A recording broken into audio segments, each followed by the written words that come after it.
안녕하세요.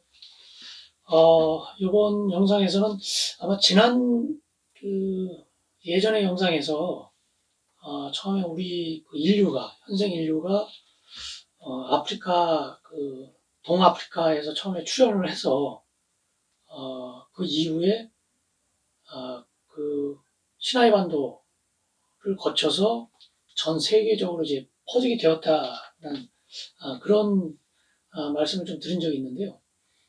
그렇다 그러면은 전 세계적으로 분포하는 사람들의 이제 피부색이나 또는 생김새가 대단히 이제 다른데, 출발은 같았는데 왜 이렇게 달라졌을까? 거기에 대한 어떤 해답이랄까요? 거기에 대한 얘기를 좀 한번 해보겠습니다. 일단은, 피부색에 관련된 얘기인데요.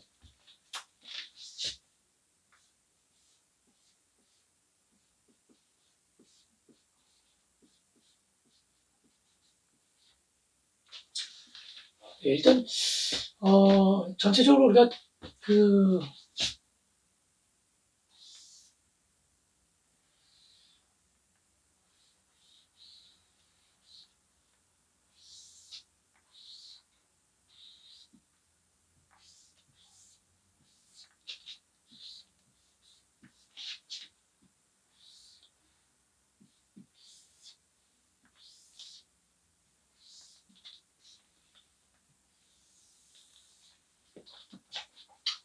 피부색을 전체적으로 한번 살펴보면, 요게 이제 적도인데요.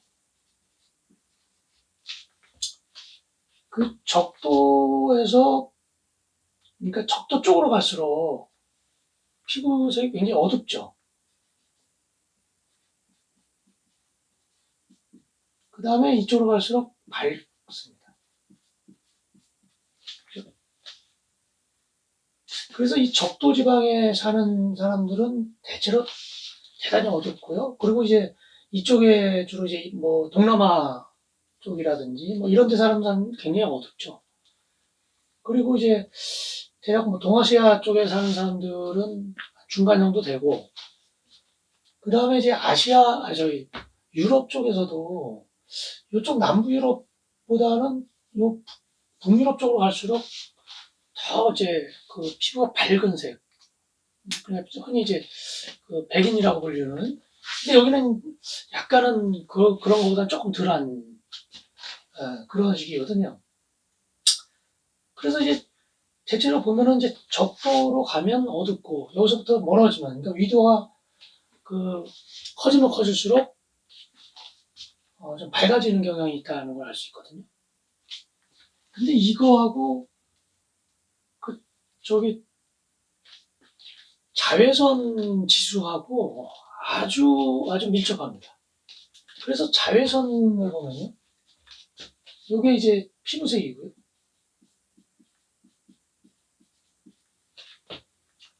일단 그 북반구만 보면 그 자외선 지수가 여기로 갈수록, 그러니까 적도 쪽으로 갈수록 아주 강해집니다. 그 다음에 위도가 높아질수록, 그러니까 고위도일수록 자외선 지수가 작아져요. 따라서 자외선과 피부색은 아주 밀접한 관계가 있구나. 왜 둘이. 그러면은 자외선이 높아지면 피부색이 높은 지역에서는 피부색이 어둡고, 자외선이 적은 지역에서는 피부색이 밝은 이유는 뭘까? 일단 자외선에 대해서 좀 알아보면요.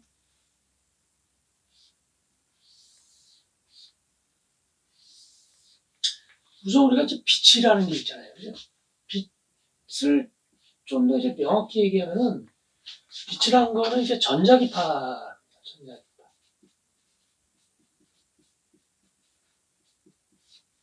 그러니까 전자기파 중에서 우리 눈으로 볼 수 있는, 그러니까 가시광선 영역에 있는 빛을 보통 우리가 빛이라고 하죠.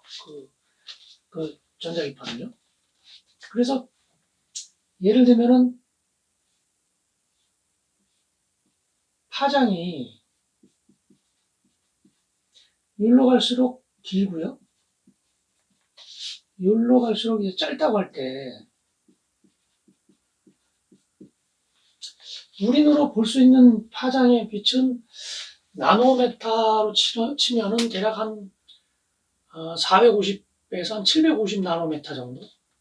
그 정도입니다. 그러니까 여기를 우리 눈으로 볼 수 있다 그러면 여기 이제 이걸 가시광선이라고 그러거든요. 가시광선 중에서는 빨간색이 가장 파장이 기니까 이쪽이 이제 빨간색이겠죠. 이쪽이 보라색이 되고요. 그래서 빨주노초 파란 뭐 이런 식으로 되죠. 그러면은 빨간색 바깥이나 보라색 바깥은 우리 눈에는 보이지 않지만 분명히 우리가 어떤 관측 기구라든지 어떤 현상에 의해서 우리가 거기에도 빛의 영역, 빛이 존재한다는 것을 우리가 알 수 있거든요. 그런 이 빨간색 바깥의 영역을 이제 보통 이제 적외선이라 하죠. 예. 붉은색 바깥에 있는 그런 뜻이겠죠.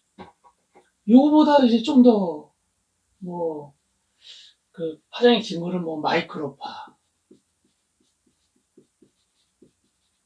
그 다음 뭐 전파, 뭐 이런 식으로 되겠죠. 그리고 가시광선의 그 보라색보다도 더 파장이 짧은 거기를 보통 우리가 자외선 그러거든요. 자외선보다 더 짧으면은 우리가 이제 엑스레이 찍을 때 쓰는 그 X선이라 하죠. 이거보다 더 그 짧은 그거를 이제 감마선이라고 합니다.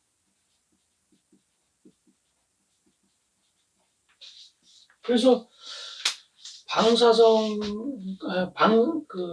방사선에 피폭되었다 하는 얘기는 X선보다 더 짧은 그런 이제 전자기파에 이제 노출이 되었다 뭐 그런 뜻이거든요. 굉장히 이제 위험한 거죠.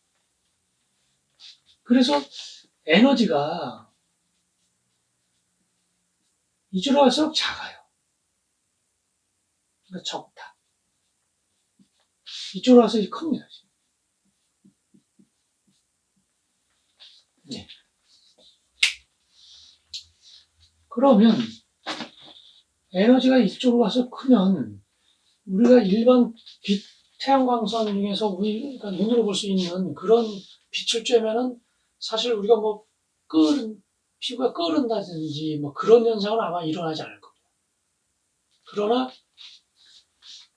우리가 태양빛을 쬐게 되면은 우리가 눈으로 볼 수 있는 그 가시광선뿐만 아니고 이 자외선도 같이 날라오거든요. 물론 이제 적외선도 있겠죠.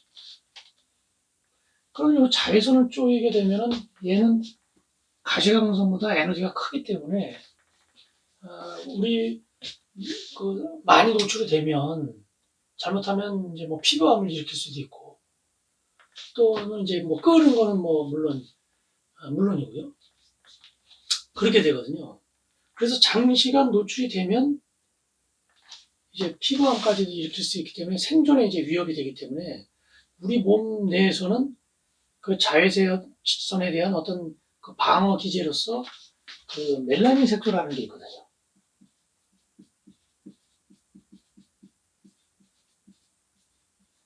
그래서 이렇게 피부가 이렇게 있으면은 피부 그 안쪽에 평소에는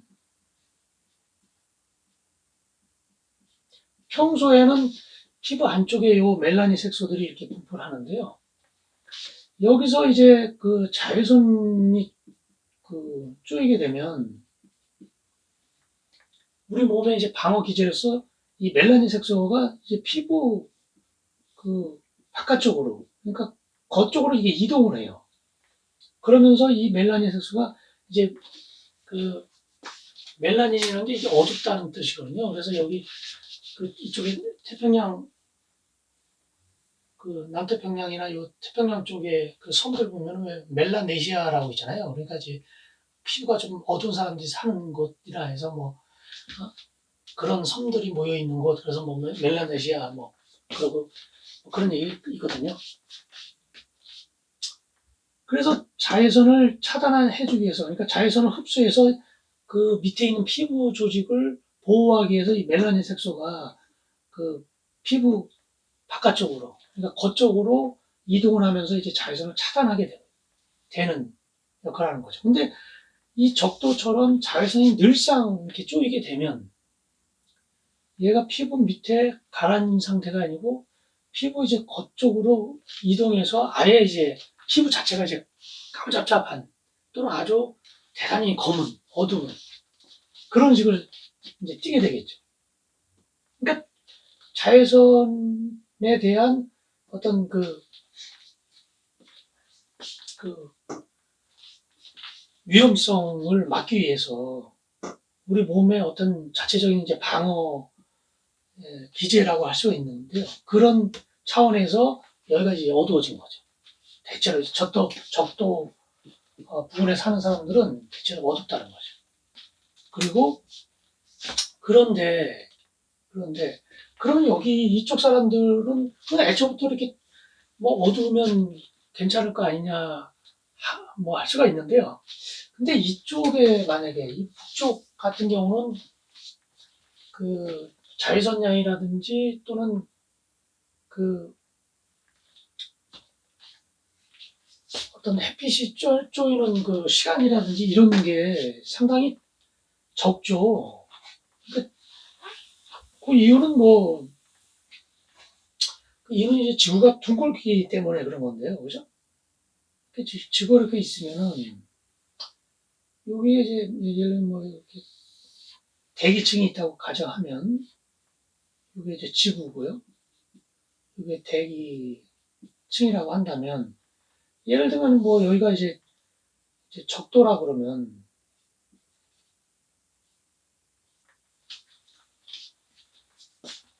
보통 춘분, 추분 때는 태양이 적도에 머물 겁니다. 하지 때는 이제 좀 위로 올라오고, 동지 때는 더 밑으로 내려가죠. 그죠? 그러니까 제 적도는 태양빛이 보통 이제 이렇게 비추죠. 거의 수직으로 비추죠. 그런데 이 고위도 지방은 이렇게 비친단 말입니다. 그죠?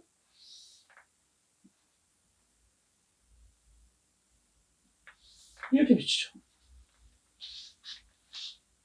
그러면 여기는 같은 면적에 비해서 그 같은 양의 빛이 비출 때 그 비추는 면적이 좁고, 그러니까 많이 비추겠죠. 같은 양이 좁은 지역에 비춰지니까. 근데 여기는 같은 양이 비추더라도 넓은 지역을 비추니까 같은 면적으로 따지면 햇빛의 양이 일단 적게 되죠.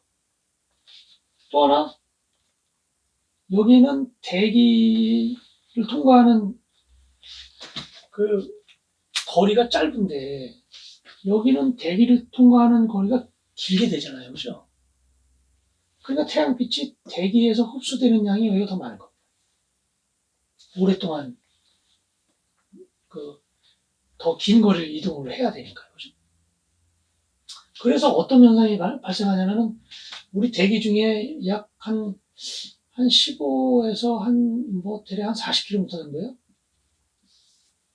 지상으로부터. 여기에 이제 오존층이 존재하거든요. 오존층. 그래서 오존이란 거는 이제 산소가 이렇게 있을 때 여기서 이제 태양빛의 이 아주 강한 에너지가 강한 그 빛이 비춰지면은 이런 종류의 빛이 비춰지면은 이게 이제 이런 식으로 둘로 나눠져요. 산소가. 산소 분자에서 산소 원자로 이제 나눠지거든요. 근데 이 중에 얘가 다른 산소하고 이렇게 결합을 해버리면 O3 보통 이제 오존을 O3라고 그러잖아요. 이게 오존이 됩니다. 오존. 그래서 여기서 오존층이 존재해서 자외선을 차단을 시켜주는데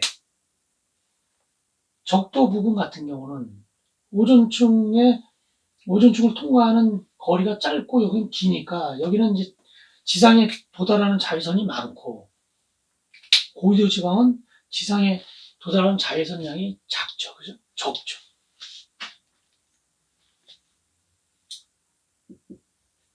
그러면은 어떤 일이 발생하냐면은 아이러니하게도 우리 몸에 그 영양소라는 게 있잖아요. 왜? 그래서 그 3대 영양소 하면 왜 탄수화물, 뭐 지방, 단백질 뭐 이렇게 있고요. 그죠? 3부 영양소가 이렇게 있는데 물이 있고요. 그죠? 물이 반드시 필요하죠. 그죠? 그 다음에 이제 보통 무기염료라고 불리는 뭐 칼슘, 칼륨 뭐 이런 것들이에요. 그죠? 그 다음에 이게 비타민이 있거든요. 그러니까 이런 것들은 우리 몸에서 합성이 안 됩니다. 그러니까 외부로부터 어떤 음식이든지 뭘로 이게 섭취가 돼야 되거든요.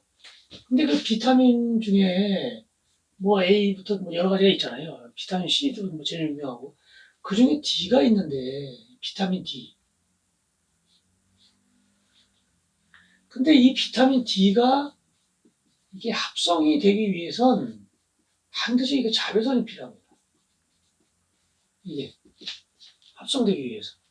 비타민 D가 이제 부족하게 되면 구루병이라 그래서 이제 뼈가 약해지고요. 그러니까 비타민 D는 우리가 어떤 음식을 섭취할 때 그 칼슘이 있을 때 칼슘이 잘 흡수되도록 하는 그런 역할을 하는데 칼슘이 흡수가 안 되면은 우리 몸을 이루는 그 뼈의 주성분이 칼슘 아니에요. 그죠? 근데 칼슘 양이 줄어드니까 뼈에 이제 어떤 변형이 생기고 뭐 상당한 살아가는데 굉장한 어떤 장애가 생기는 거죠. 근데 이 비타민 D가 합성되기 위해서는 이게 자외선이 아주 필수적이에요. 그런데 여기서는 자외선이 남아도니까 비타민 D가 부족할 염려는 없겠죠. 피부암 걱정은 있더라도. 근데 이쪽으로 가면은 자외선량이 적으니까 비타민 D가 합성되기가 굉장히 힘들거든요. 그럼 여기 있는 사람들은 가뜩이나 부족한 자외선을 많이 몸에서 받아서 흡수해서 D를 합성을 해야 되는데 만약에 적도 사는 사람처럼 뭐 흑인처럼 굉장히 피부가 굉장히 어둡다. 그러면은 자외선을 제대로 흡수 못할 거 아닙니까? 그럼 자외선이 흡수가 안 되면 비타민 D 합성이 잘 안 되겠죠. 그러면 여기 있는 사람들은 비타민 D 결핍에 의해서 어떤 생존에 문제가 생기는 겁니다. 그래서 이쪽에서 살아가는 사람들은 피부가 검은 게 유리하고 이쪽 고위도 지방에서 사는 사람들은 밝은 게 유리한 거죠. 그래서 그 환경에 적합한 그런 사람들이 살다 보니까 또 그런데 적응하다 보니까 어둡게 되고 밝아지게 되었다. 예, 그런 설명이 지금 가장 설득력이 있는 거죠. 근데 약간의 의문점이 그러면 여기 이쪽에 있는 인디언이나 그러니까 인디오는 어떻게 되냐? 이 사람들은 좀 다른 점이요. 꼭 이걸로 적용시킬 수 없는 점이 여기서 이쪽으로 이제 나눠진 게 대략 한 4에서 5만 년 전이거든요. 그러니까 충분히 이런 환경에 적응할 만큼의 시간이 충분한 건데, 인디언이나 인디오 같은 경우는 여기서 베링을 타고 이제 넘어간 게 불과 한 1만 5천 년 정도밖에 안 돼요. 그리고 이 사람들은 이쪽 계통에 있는 그 사람들이 이제 몽골로이드라고 그러잖아요. 이쪽이 코카소이드 그러고. 그러니까 조금 세분화된 인종으로 인종을 구분하자면 이제 몽골로이드 계통이에요. 그러니까 몽골로이드의 그 특징이 얼굴이 밋밋하고, 그 다음에 이제 어릴 때 몽고 반점이라서 무슨 멍 같은 거 엉덩이에 있다가 좀 자라면서 사라지잖아요. 그죠? 이 사람들도 그런 게 있습니다. 그러니까 인디오 같은 경우 여기 이제 남미가 적도지만 건너가서 정착한 지가 이만큼 오래되지 않았기 때문에 예, 그런 이유가 있는 거고요. 그죠? 너무 기간이 짧았다. 그리고 이제 그 다른 뭐 부수적인 어떤 그 특징 같은 걸 좀 말씀을 드리면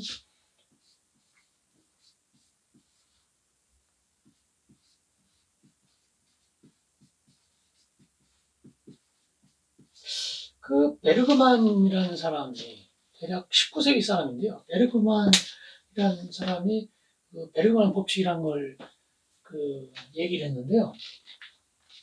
그러니까 여기서 위도가 그 고위도로 갈수록 고위도로 간다면 날씨가 점점 기온이 이쪽으로 갈수록 이게 점점 낮아진다는 얘기잖아요. 추운 지방으로 간다는 거 아니에요.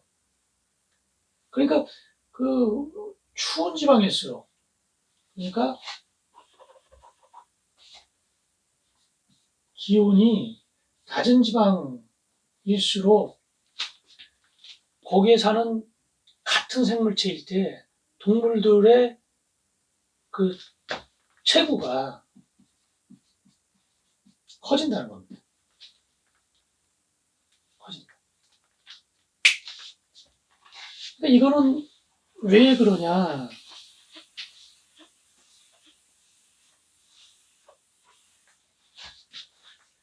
일단 고위도로 가면 그러니까 요거는 이제 그 정온 동물 경우입니다.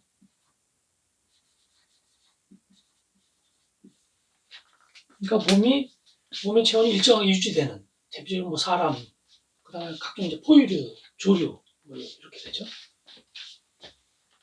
그러면은 어떤 동물이 그 몸의 체온을 계속 유지하려는 하는 동물이에요.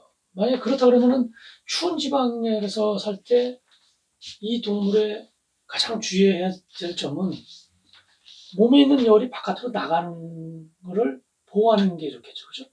덜 나가게 하는 게. 그러면 이제 털도 더 무성할 거고.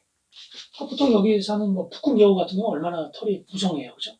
사막 여우 같은 경우는 이제 털이 아주 짧죠. 그런 것도 있지만은 일단 체격으로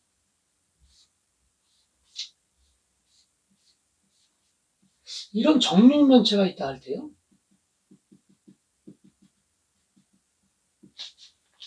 가로, 세로 높이가 각각 1이라고 이제 가정을 해보죠. 근데 여기는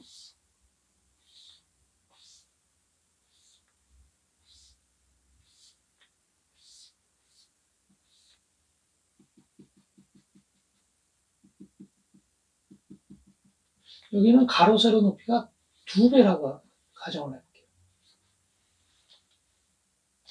그러면 일단 표면적을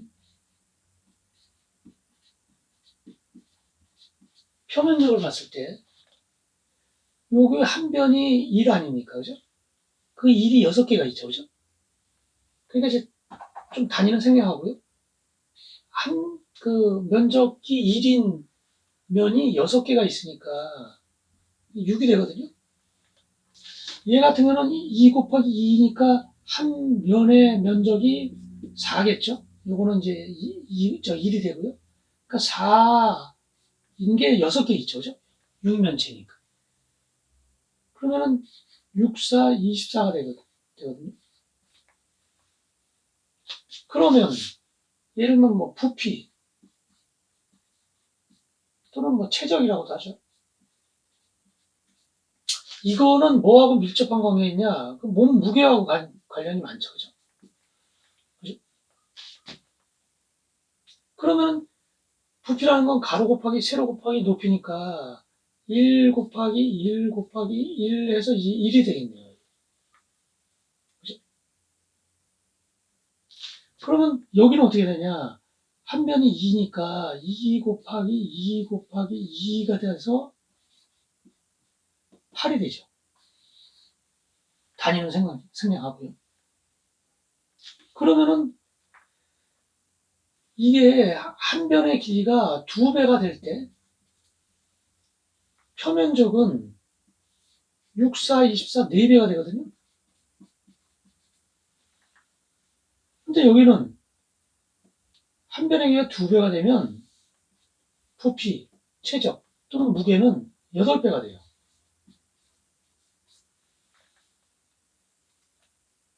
그러면 이게 무슨 뜻이냐?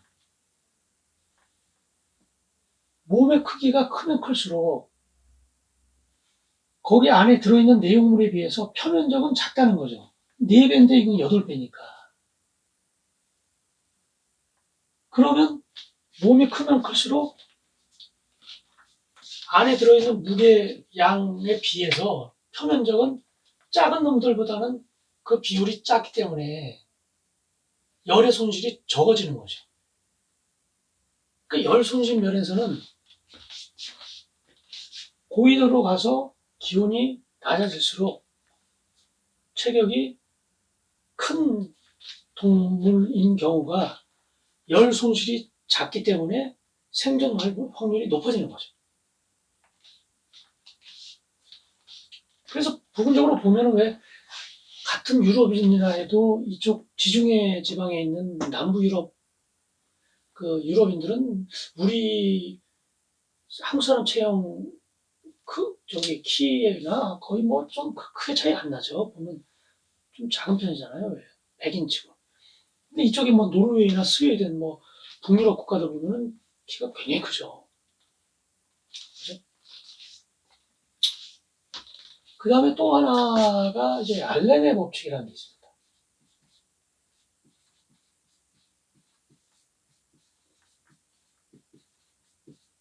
이것도 이제 기온과 밀접한 관계가 있는데요. 그러니까 기온이 낮아지면 낮아질수록 신체의 말단이 작아진다 이런 거죠. 그러니까 손, 발, 귀 뭐 이런 것들이 추운 지방에 사는 동물일수록 작다. 같은 종이라 할 때. 그 예를 들면 뭐 여우 같은 경우에 이 북극 여우 같은 경우는 귀가 아주 작습니다. 근데 사막 여우는 귀가 굉장히 크죠. 그리고 이쪽 사람 백인들 보면은 눈, 코, 입이 저기 크잖아요, 그죠? 근데 우리 몽골 지방에 사는 사람은 얼굴 밋밋하죠. 그러면 이게 왜 그러냐? 이것도 역시 열 손실과 관련이 있다는 거죠. 그러니까 추운 지방을 갈수록 팔다리가 길거나 귀가 크면 열 손실이 많아져서 생존하는데 대단히 불리하다. 예. 그래서 이쪽으로 갈수록 좀 동글동글해진다. 이쪽으로 갈수록 팔다리가 길어지는 그런 차이가 있더라. 네. 그래서 오늘은 뭐 동물의 여러 가지 체형 그런 거에 대해서 간단히 좀 알아봤고요. 또 다음 영상 준비해서 다음 시간에 또 뵙겠습니다.